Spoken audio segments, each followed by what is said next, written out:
saludamos aquí presencialmente con el señor economista y magíster Bernardo Orellana, viceministro de Finanzas del Ecuador.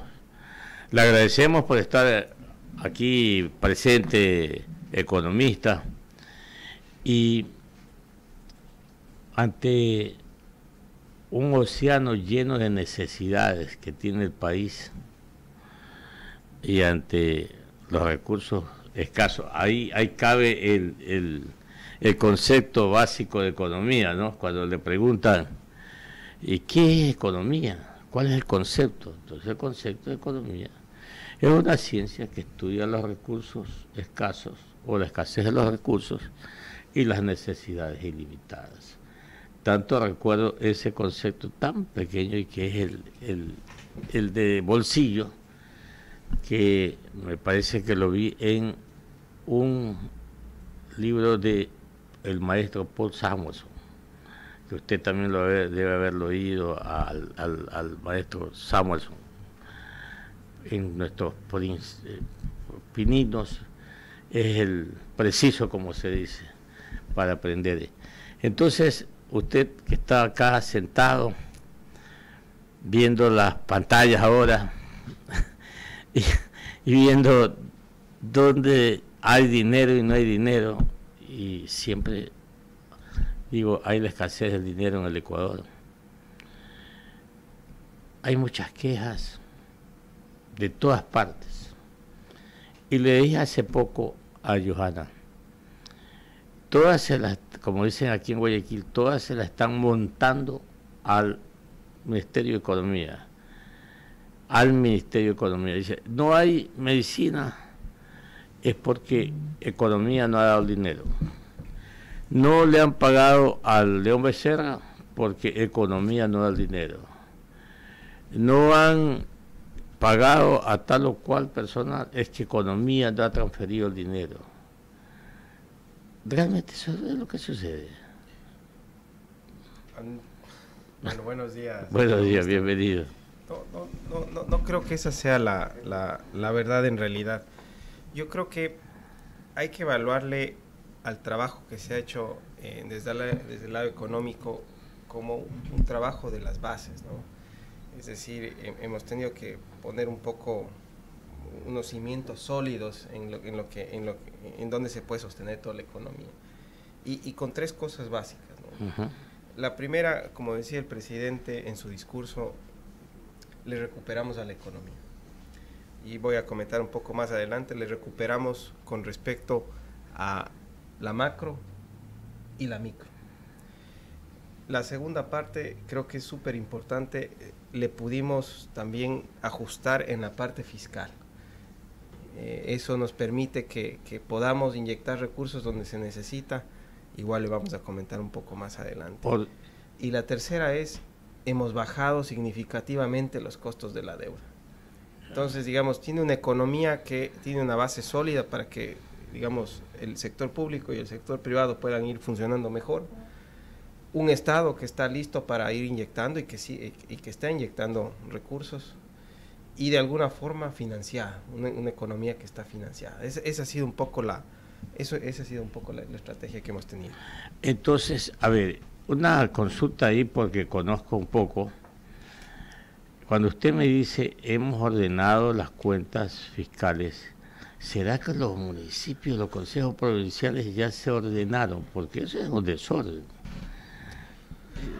Yo le comento que el rubro para municipios de lo que se ha pagado es más de 3.000 millones. Más de 3.000 millones, sí, exactamente, sí. Sí, y verá, solamente viendo por ejemplo, pagos del IVA, son 224 millones que se pagaron. Eso era, digamos, lo que nos decía la Corte Constitucional de enero a julio del año pasado. Faltan alrededor de 120 millones, estamos haciendo un cronograma. Y de esta cosa que se llama el modelo de equidad territorial, que es un poco esa compartición de ingresos, es una proporción, ¿no es cierto?, de lo que sale de todo lo que es petróleo y todo lo que es impuestos. Eso ha ido creciendo, ya va un 4% adicional a lo del año pasado, y seguramente va a seguir subiendo un poquito. Entonces, digamos, 3.000 millones es un rubro bien grande. Altísimo. Es un rubro bien grande. Por ponerle un ejemplo, Quito, por ejemplo, solamente en términos de liquidez, un municipio que está bastante líquido, ¿no es cierto? Más bien, digamos, tal vez el reto ahí es cómo ejecutan. Claro. Cómo ejecutan, ¿no es cierto? Cómo ponen asfalto, cómo hacen, no sé, diferentes obras que se necesitan. Ahora, pero ustedes le transfieren el dinero.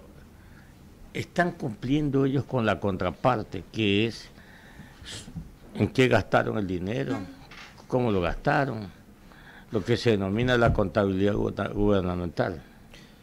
Ahí va ya ¿no es cierto? Va un poco fuera de nuestras competencias. Nosotros, digamos, estamos como gobierno central.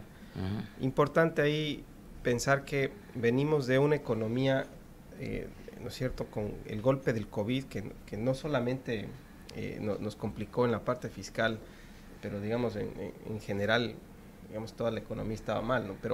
Pero a pesar, o más bien dicho, la parte del COVID se suma a un problema que, acuérdese usted, tampoco es que veníamos de una economía bollante desde el año 2018, 2019. 2019, yo en el momento dado le dije al presidente Donald Trump, ahí en la Casa Blanca, le digo, la economía norteamericana está creciendo en niveles de 4%, pero las economías latinoamericanas no van a crecer al 2%, y la de Ecuador, el 2019, crecerá a 0%. Y es que no crecimos 2% en el año 2019. Estuvimos bajos, economista, recuerde esto. Entonces, sí es importante decirle al público oyente que los gobiernos seccionales deben entregar los soportes del caso para la contabilidad gubernamental. Y esa es mi consulta. Exigen por ley sus rentas, pero la pregunta es, ¿están cumpliendo ellos con los soportes contables? Bueno, yo creo que depende de los municipios y siempre creo que hay espacio de mejora, ¿no? Eso creo que hay que denotar. Nosotros a través de, porque una cosa también es ver un poco los toros desde lejos, pero por ejemplo a través del BEDE se trata de dar cooperaciones técnicas, especialmente para los municipios más pequeños, hacer un poco de gestión institucional. En muchos de estos, por ejemplo, no tienen casi ingresos, ¿no? Donde en algunos casos, acuérdese, hace unos meses, bueno, ya va a ser casi un año, pero no se podía pagar ni siquiera la recolección de basura en algún municipio pequeño, ¿no? No quiero dar el nombre, pero se está haciendo mucha gestión, digamos, administrativa ahí también para ver cómo ayudarles para que sean más efectivos, para que se gaste menos en gasto corriente y se mande más para gasto de obras, ¿no? Johanna, en detalle, ¿qué está pasando con las instituciones que están pidiendo que se compren los medicamentos, que se paguen los sueldos? ¿Cómo es esto? Vamos a hablar de eso, solamente agradecer que nos acompaña el viceministro de Finanzas aquí en Caché Noticias y Opinión, viceministro Bernardo Orellana. Usted dijo, el Estado está listo para inyectar recursos. En esta última semana, en estos últimos 15 días, aquí en el Ministerio de Finanzas ha hecho una transferencia de dinero. ¿A qué proyecto, a qué institución?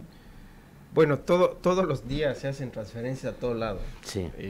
Para salud, para educación, para seguridad, pero creo que vale, por ejemplo, ver qué es lo que se ha transferido, ¿no es cierto? Como le decía, 3.200 millones, si uno cuenta con IVA, etcétera, para gobiernos seccionales, 4% más que el año pasado. ¿Eso en el último año? Esto en el último año, ¿sí? Y algunos pagos que se han hecho los últimos meses. Ok. 700 millones al IES. Eso es mucha plata. 700 millones. Sí. 700. ¿Cuándo fue esa transferencia? Disculpe. Esto se ha ido dando, digamos, en varios meses. Allá. Y, ¿no es cierto?, estamos igual reconociendo algunas deudas pasadas. ¿700 de los cuántos? ¿4.800? Ahí hay varias cuentas, habría que conciliar sí. bien, ¿no es cierto? Pero lo importante es ir pagando. Porque también, digamos, hay un proceso de auditoría, ¿no es cierto? No había muchos controles antes, entonces tampoco. Pero en este momento el Ministerio de Finanzas no tiene retrasos con los pagos al IES. No, acuérdese, por ejemplo, la deuda esta del 40% claro. es un retraso histórico. Entonces, sí, pero se hizo un convenio de pagos. Ese convenio de pagos... Estamos trabajando un convenio ahí, ¿no es cierto? Un convenio del convenio, así, más o menos. No, nunca ha habido convenio para el 40% del IES, ¿o usted se acuerda de Claro, eso? hace un año y medio, en diciembre, se había firmado un convenio de pago para hacer las transferencias. Intenciones y demás, pero mira, no se han suscrito convenios.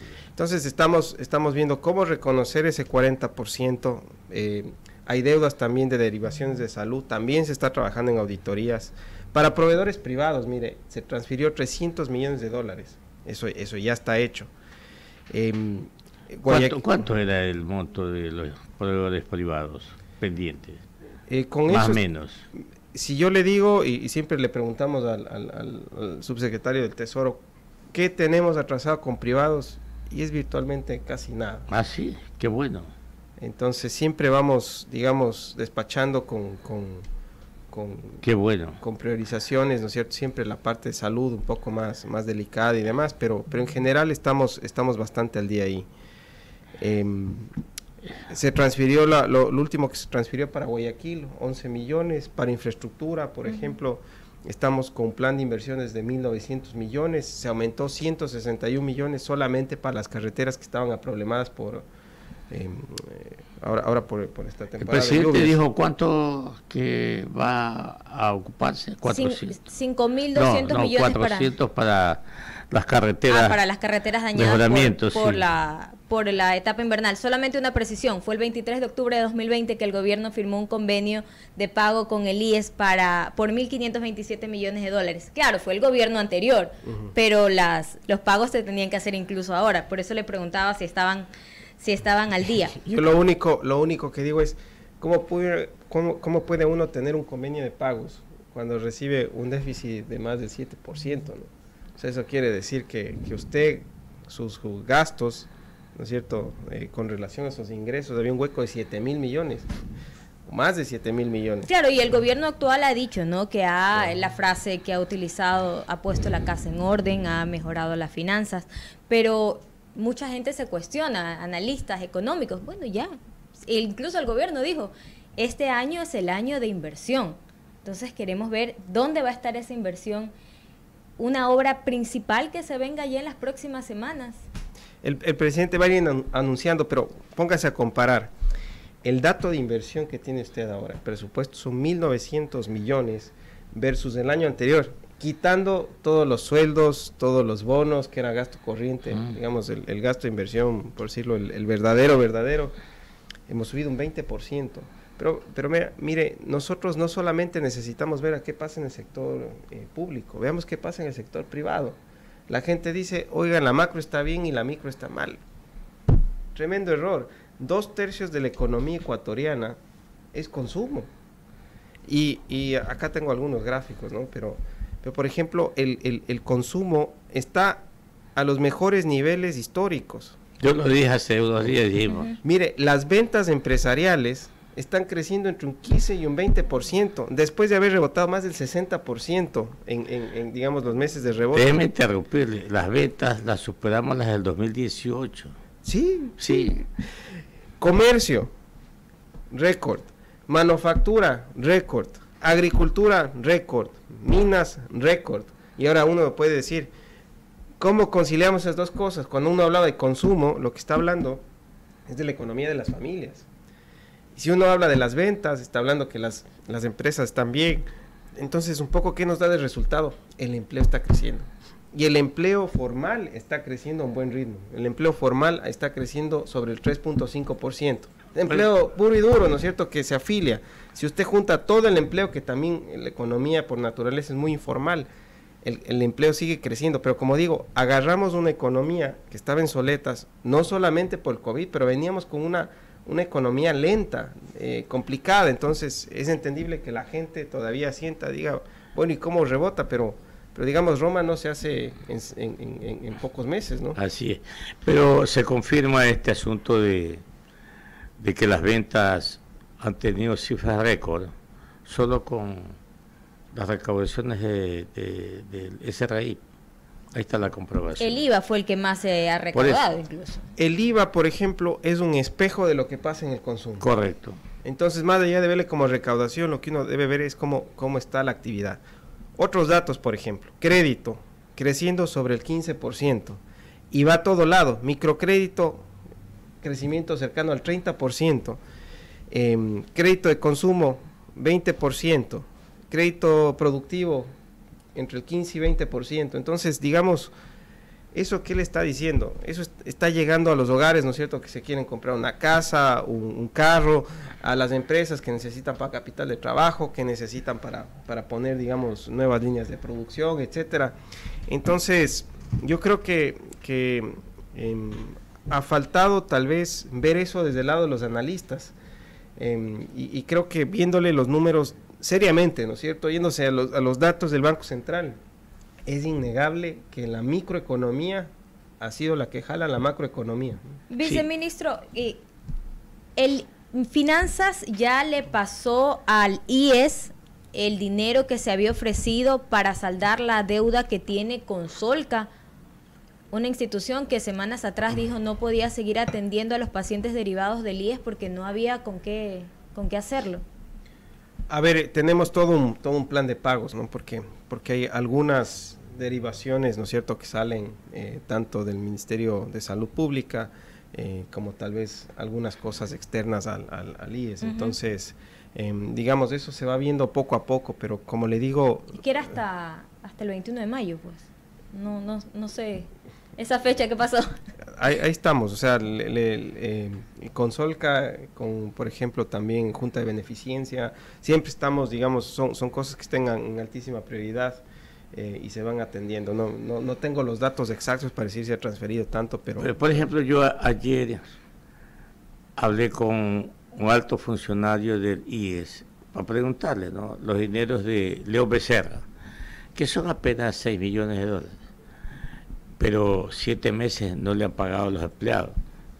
Y me dijeron que no le ha transferido Finanzas ese dinero al Seguro Social y que por eso es que no le pagan a León Becerra. Entonces dije, bueno, mañana que estábamos conversando con el economista Orellana, nos va a contar y decir dónde o cómo está esta situación. no, en general, como le digo, y esto con el presidente del IES, hay varias deudas que tiene el Estado, ¿no es cierto?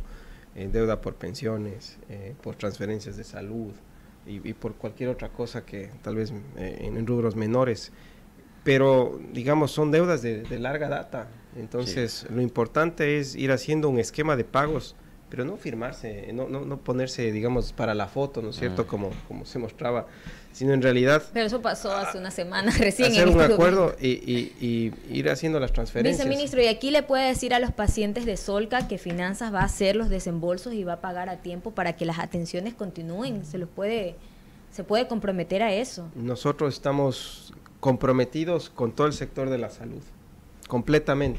No se va a parar la atención por falta de pago. No, y ¿sabe qué? Creo que una buena noticia que se ha comentado ya bastante es la externalización de las farmacias.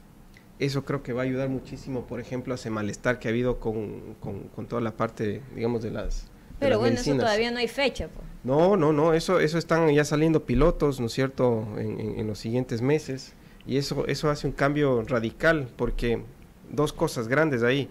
Uno, el Estado, digamos, maneja de forma más eficiente las compras, porque de alguna forma terceriza eso, ¿no es cierto? Y dos, los procesos van a ser mucho más claros, lo cual hace que uno se ahorre, digamos, en términos de cuánta plata gasta por medicina. Y es increíble con los ejercicios que se han hecho con el CERCOP, los ahorros que se pueden llegar a tener, digamos, teniendo procesos claros. Ojalá que eso funcione. Viceministro, otra pregunta, ¿de dónde va a sacar el gobierno el dinero para pagar a los maestros una vez que la Corte Constitucional rechazó el veto a la ley de educación intercultural? Son 500 millones de dólares al año esta equiparación, bueno, un alza de sueldo para los docentes. ¿De dónde se va a sacar ese dinero? Bueno, yo no me anticiparía todavía, ¿no es cierto? Creo que faltan algunas instancias en la parte legal. Pasó a la Asamblea, pero la Asamblea fue quien aprobó. Está trabajando ahí la Secretaría Jurídica. Hay que ver, ¿no es cierto?, desde cuándo se va a aplicar, pero de qué forma se va a aplicar. Que es el hombre de los números. ¿De dónde se podría sacar ese dinero? Depende el ámbito de la aplicación, ¿cierto? Si es de este año, siempre va a ser más difícil tener un gasto inesperado en un presupuesto que no estaba previsto. Claro. Digamos, uno siempre se deja ciertos espacios donde y tiene algo de flexibilidad en el presupuesto, donde puede, digamos, tal vez ver de un sector donde no se está ejecutando y ponerle en este tipo de sectores. Pero si es desde el siguiente año, pues habría que irle incorporando esto en la proforma. En el próximo. Entonces ahí lo que hay que ir viendo es, digamos... Ya estamos cerquitas, la proforma. Ya eso para octubre sí. toca enviar. Entonces vamos viendo paso a paso, estamos haciendo las corridas de números y hay que ver cómo va a ser la aplicación. ¿Es de este año? ¿Desde cuándo? ¿Cuántos meses? ¿De qué forma? ¿Qué tan gradual va a ser? Y como le digo, la parte legal creo que todavía hay un par de instancias ahí que son importantes verlas. 7:26 dialogando con el economista Bernardo Orellana. Él es el viceministro de Finanzas de acá del Ecuador. Economista, los ecuatorianos, particularmente los que no están en el conocimiento, usted sabe muy bien que la economía es una ciencia árida, por cierto, pero se ilusionan, nos ilusionamos de pronto, dicen, bueno, el precio del barril de petróleo ya está en 110, en 112, en 114 dólares. Entonces, la caja fiscal tiene muchísimo dinero. ¿Será así? Definitivamente, la parte de la recaudación por los impuestos y por el petróleo le dan más comodidad a la caja fiscal. Pero acuérdese, en este año igual vamos a terminar con un déficit del 2%, en números muy redondos. ¿Será 2%? 2%. Eso es lo que estamos apuntando. Eso quiere decir que igual los gastos superan a los ingresos. Economista, ¿a qué costo? Eso es un punto bien relevante. Hemos hecho un buen manejo de la deuda externa. Ya. Hemos bajado de un costo promedio de alrededor del 6.2, 6.3% a algo cercano al 3%. O sea, básicamente hemos cortado a la mitad el costo de la deuda externa. Hemos pasado de una deuda que, por ejemplo, de multilaterales, que siempre es larga, con periodos de gracia y tasas muy bajas, más o menos representaba casi la mitad de la deuda externa, más o menos, ¿no es cierto? Y ahorita, un tercio de la deuda externa. Un tercio, sí. Y ahora pasó a ser la mitad. Entonces, en realidad, tenemos unas condiciones de financiamiento mucho mejores. Entonces, si usted me dice deuda externa, más o menos la deuda externa nos cuesta el 3% en promedio. Ya. Estamos igual negociando con contrapartes chinas. Ahí también creemos que podemos extender un poco los plazos. No es tan fácil, digamos, en créditos comerciales. ¿Cómo le quitamos el petróleo a los chinos? Yo no creo que hay que quitarle el petróleo a los chinos, hay que negociar bien con los chinos. Digamos, usted tiene unas refinerías ahí enormes, entonces más bien hay que ver cómo venderle directamente, que es un poco lo que ha estado haciendo Petroecuador, el economista Cedeño, el ingeniero Cedeño, perdón, el presidente de Petroecuador nos comentaban, ¿cierto? Ahora se está haciendo directamente con Ítalo, justamente conversábamos eso. Primera vez hay un ingeniero petrolero en la gerencia de Petroecuador, histórico eso, sí sabe. Nunca ha habido un ingeniero experto en petróleo frente a la gerencia de Petroecuador. Sí. Esta es la primera vez y él se la conoce bien, ¿no? Pero economista Orellana,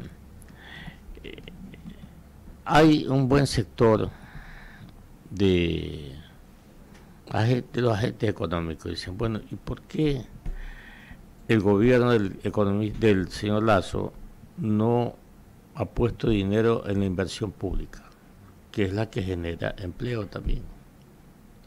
Los presupuestos están. Ahorita, digamos, digamos, el reto es que los ministerios del ramo tienen que ir, digamos, ejecutando cada dólar que se ha dado. Los procesos de contratación generalmente son un poco más complicados a inicio del año, ¿cierto? Pero esto y esto pasa siempre, ¿no es cierto? El Estado es, entre comillas, ¿no es cierto?, poco gastador al comienzo del año y es más gastador digamos, en la segunda parte del año, porque primero se contrata y de a poco va, digamos, se va haciendo las obras, ¿no? Pero eso quiere decir entonces que los ministerios no han estado ejecutando, porque usted dice los presupuestos están. Los presupuestos están asignados. Y digamos, como le digo, hay un orden natural de las cosas cuando se hacen, digamos, las cosas de forma ordenada, limpia, transparente, organizada. Y pues, como le digo, generalmente la primera parte del año es menos gastadora, la segunda parte del año es donde generalmente se ejecuta, porque es normal, un proceso de contratación pública por lo menos dura 4 meses. Ayer estuvimos conversando con el secretario de Pueblos y Nacionalidades Indígenas, dijo que había empezado su gestión con $13,000 y que tenía un presupuesto ahora de $77 millones, pero ese presupuesto ya lo tiene en la cuenta de la Secretaría de Pueblos y Nacionalidades Indígenas, o es una te voy a dar $77 millones. Cuidado, porque eso no pasa de esa forma. Uno no puede ponerle en la cuenta de nadie, ¿no es cierto?, todo lo del año. Imagínense, sería una locura para controlar. Entonces, lo que uno hace, existe un proceso presupuestal, ¿cierto?, donde hay un compromiso, que básicamente es como una suerte de firma de contrato. Se origina con una asignación. Ese presupuesto, ¿no es cierto?, pasa por el Congreso, se da el presupuesto, es como un cupo, se contrata, entonces, digamos, se compromete. Luego de eso se va devengando, quiere decir que de ese contrato, claro, ¿no es cierto?, digamos que se hace un contrato con una constructora, se va pagando las cuotas y de a poco se va pagando, ¿no es cierto?, en la tesorería del Estado. Porque imagínese, si tendríamos que poner todo de golpe, a usted no le entra todos los flujos, digamos, no le entra todo lo del IVA, lo del impuesto a la renta, lo del petróleo del año. Entonces tendría que endeudarse en $30,000 millones en enero. Le pregunto, por ejemplo, como lo que pasó con la policía, que el Ministerio de Finanzas transfirió $11.5 millones, o fue de poco en poco hasta que ellos justifiquen. Ahí la policía nos dijo, ¿no es cierto?, vamos a hacer un proyecto de inversión. Entonces el proyecto de inversión como tal tiene que pasar por diferentes instancias. Nosotros no somos la policía, decimos ok, y después nos dicen necesitamos para gasto corriente, por supuesto, entonces se lo envía por... Tenga los $11.5 millones. Nosotros transferimos tal y como nos piden, ¿no es cierto? No podemos nosotros asumir... En el caso de la policía, ¿se ha hecho otro pedido también? ¿Se ha presentado algún otro proyecto? Todo el tiempo tenemos pedidos de la policía. Tenemos asignado $1.300 millones para la policía. Pero eso es hasta el 2025. No. Eso es para este año. Ya. $1.300 millones. Pero tienen que ir presentando. Para todos los asuntos internos, donde está el SNAI, donde está un montón de cosas de control. Si no estoy mal y no me falla la memoria, es algo como $1.800 millones, $1.900 millones asignados solamente para este año. Es mucha plata, es mucha plata, pero claro, no se puede soltar todo en enero, imagínense. Sería una locura soltar más de $30,000 millones. Tendríamos que endeudarnos solamente para transferir todo. Ya tenemos un nuevo chacal aquí nosotros, ¿no? Ya se nos lo va a llevar. ¿Cómo un nuevo chacal? Sí, pues. Pero tenemos que cortar ya la entrevista. Mire, la última, ¿han hecho alguna simulación para hacer o trabajar con un presupuesto cero? Muy difícil, sí. Digamos, legalmente creo que nos obliga a trabajar tal como tenemos ahora, digamos, las asignaciones. Tiene muchísimas preasignaciones, por ejemplo. Es decir, pase lo que pase, por ejemplo, la asignación para salud, para educación, tienen que estar ahí. Y por otro lado, usted tiene que, el gasto corriente es tremendamente fijo, entonces, digamos, difícil. Usted ya, lo de salarios tiene que tener programado todo el año, entonces no es tan fácil tener un presupuesto cero. Ya, el petróleo, los excedentes, ¿están guardaditos todavía? No, están ahí, están pagándose al IES, están, digamos, girándose para escuelas, están girándose la ruptura del oleoducto, ¿cuánto nos costó? $300 millones. 300 millones, ¿no? Ya, y ahora lo que toca es el Ministerio de Transporte y Obras Públicas recibir dinero para bachar las carreteras. Tienen que ir ejecutando. Así.